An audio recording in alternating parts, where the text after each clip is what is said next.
Yesu nashimwe. Nagenda kubarira iyi ndirimbo uriko urayiririmba ugiririmba mu gatwe kawe wenyine. Yesu nashimwe. Ni umenye ko transmeta message, ni umenye ko tubivuga imigambi. Yesu akwandika ndaririmba indirimbo uvuga ngo imigambi. We nawe urazi imigambi y'abana baba siyuna. Sinzi wewe ushoboka ko abana b'abantu bose ari sawa. Nuko iyo utamba hafi umurengezi manaramanutse gikuzimu. Sinzi Imana yabacubaye. Iyo utamba hafi jewe wewe yashoboka mugabo ndazi. Itakuba hafi. Hariko yanga sinzi Imana yabicubaye. Hari iwanyu mu muryango batize bakajya babona barize kaminuza bayiregeje mugabo uko bavyemera bavuga ngo ariko ipapa hafi murengezi banaramanutse bari kurima ariko bameze neza. Haleluya. Umuntu wese arazi ikintu yagize neza. Mukozi Imana woko yatuvuga Imana yabikoreye iyo muri hahandi hariya negenda bari ikintu kimwe. Hari ahantu Imana yadukuye. Jenda ahantu namanuka mu mabuye ariko kuva mu ngagara cyangwa mu kamere kuza gusenga menya ngo babisi ngo batagizibe. Oya. Ahantu Imana yadukuye twigizire. Iki itamba murengeze bandana manzi. Kasi nta Imana yadukuye. Urahaza haba ngo birayangaye. Atamashuri yakinganye. Imana ikagira we.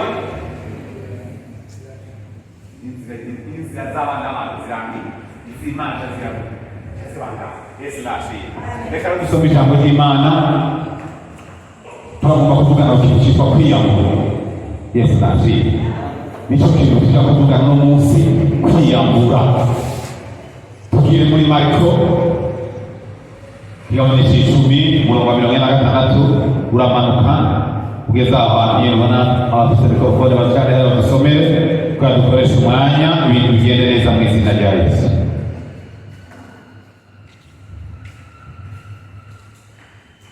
Mariko 10:46 uramanuka. Ndasoma mu izina rya Yesu Kristo. Warasoma mu izina rya Yesu Kristo. Umutwe w'amajambo uravuga ngo Yesu ahumura impumyi yitwa Barutimayo. Yesu ahumura impumyi yitwa Barutimayo.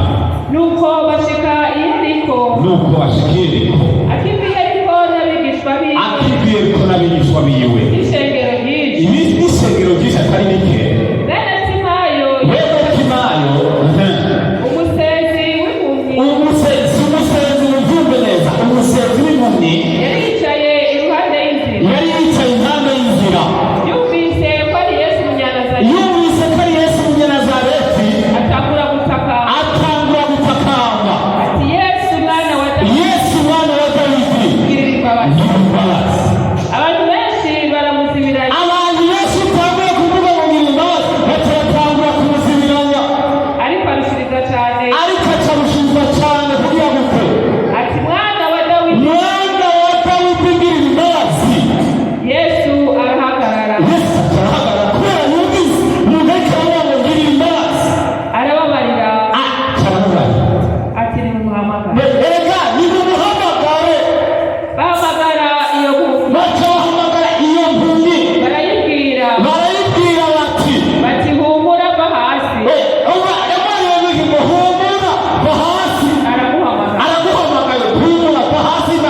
Araguhamagaye.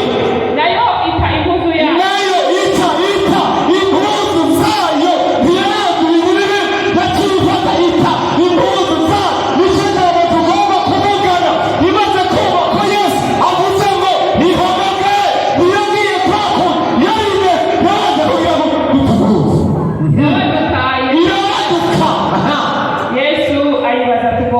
Yesu ayibaza tugomba gukorera. Inampumyi iramwishyura. Iti ndagomba guhubuka mwigisha. Yesu arayibwira. Ati genda ukwizera kwawe kuragukijije. Acaramuka amukurikira ku nzira. Icyo ni ijambo ry'Imana. Dukomere inama.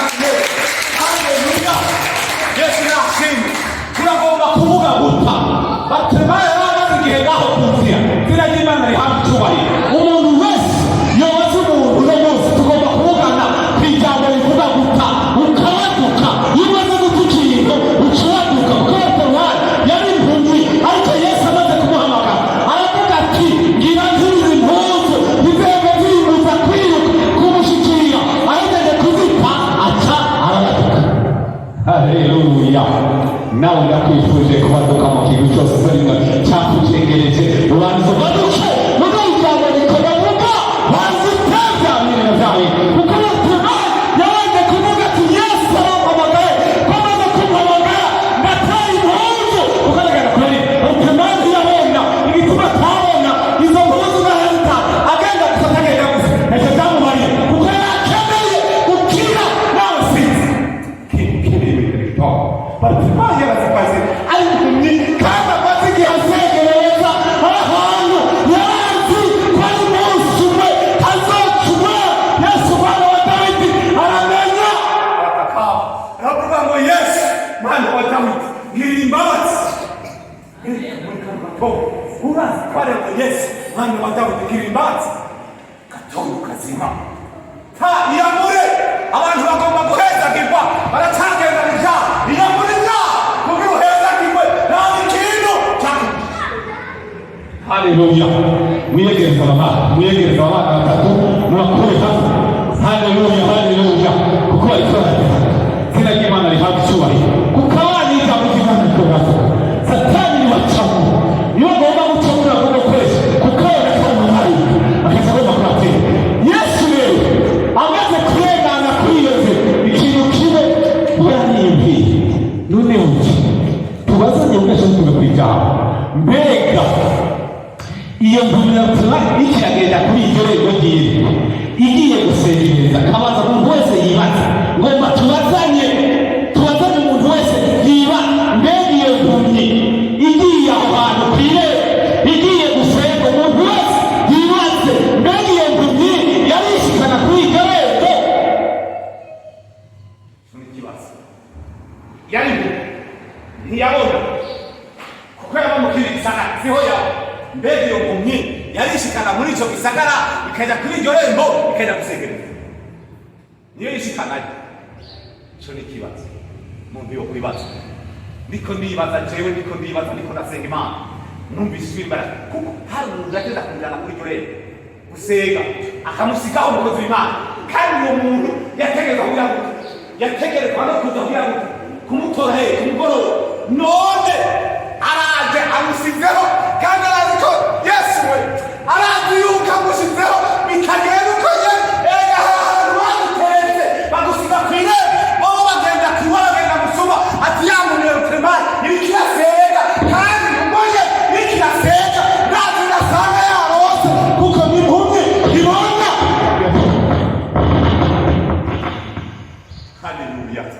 Haleluya n'impumyi ntibona ugerageza kubona hari abantu bakwihendako bakavuga abona bakavuga bati tuzotwiwe ariko nyabo ikanagana bari abantu barabifase kubagana iyo kamuhageragana yamanukanye kuva mu Kamenge gushika barabizi nayo byamanukanye mu Kamenge manukanye kwape ega nabura kuri yo nibuka rutemari kundi ari impunzi Yesu nashimye none kuribaza katuvuze kwijambo none wa muntu yasigaye ampumyi akayisiga ahantu aziti ndagiye kwa naka kuba ndakintu twonywa kuko byari bimeze kwa kumwe nyene ati impumyi barutamari iriko irasegereza kandi irasegereza ndazi ko nja kuriha mbega wibaza gute byagenze gute amaze kuza agasanga rutemari sihari Yesu mwana wa Dawidi yahaciye amaze kuhaca arasembera rutemari aravuga ngo Yesu mwana wa Dawidi aramubwira ngo Yesu nashimwe zina ry'Imana rihabwa icyubahiro niko ndagomba kuvuga waze wige kuri impumyi yasizeho yabariye ngo sengereza kandi arazi abantu b'abakristo ko bategerezwa kumuha wewe yagiye sihari. Haleluya hari igihe bazogusiga ahantu bazi kurasengereza bageze kugaruka basangura aha hantu uri kurahimbaza Imana.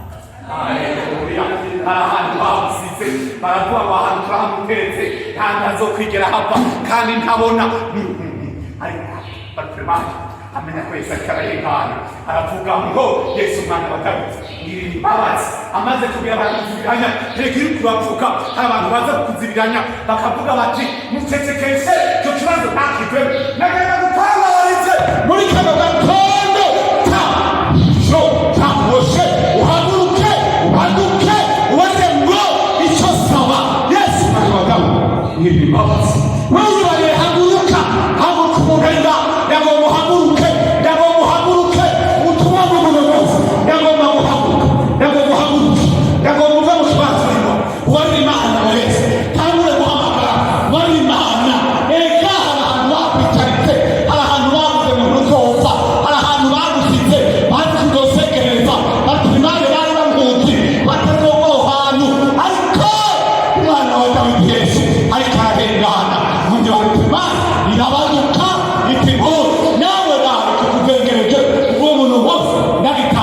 Yesu nashimwe. Zunguruka bene data baririmbyi bantu bibanza murimo ndumva kirere tuno munsi ndagomba abantu muhaguruke mubarire ngo ndahagurutse ciki ndahaguruka barire kirere tuba egera kubari abantu bose bahaguruke bariko barasenga bahaguruka ariko nagenda kubari haguruka aho umugengo Yesu mwana wa Dawidi ugirira imbabazi umuntu wese aha tanguye kurarira Imana se abariya ngo Yesu mwana wa Dawidi ngirira imbabazi hari bariko barakuzibiranya bavuga ngo muramucecekesha ntamenye ibiriko birarengana igitazi kiriko kirarengana umenye n'ukuntu usenga ariko muri kano gatondo yavuze ngo semerera uvuga ngo Yesu mwana wa Dawidi tugirira imbabazi wamara kutugirira imbabazi twese biragenda neza hebo sote kara n'izina rya Yesu bano bose muri kino kibanza Yesu mwana wa Dawidi ngirira imbabazi arabaduka maze kumva kahita havugaho ngirira imbabazi umuntu wese asenga ayirabira Yesu mwana wa Dawidi ngirira imbabazi kuko bishoboka tutaruzi kubera ngo ngirira imbabazi Imana ntibarire kubera muri kano gatondo ushobora kubona n'ukuntu wese gukiza ushobora kubona wazimenya ikango ushobora ariko ibintu byose biragenda nk'uko hageze kuvugaho Yesu mwana wa Dawidi ngirira imbabazi niba mara gusenga bamwira imbabazi bongere basi bibarike Mana nataye imyanya yose Yesu mwana wa Dawidi ngirira imbabazi. haleluya haleluya ukomere Imana amashyi Ukomere Imana izina ry'Imana rihabwe icyubahiro, izina ry'Imana rihabwe icyubahiro, izina ry'Imana rihabwe icyubahiro. Amaze kwibarira ati Yesu mwana wa Dawidi ngirira imbabazi.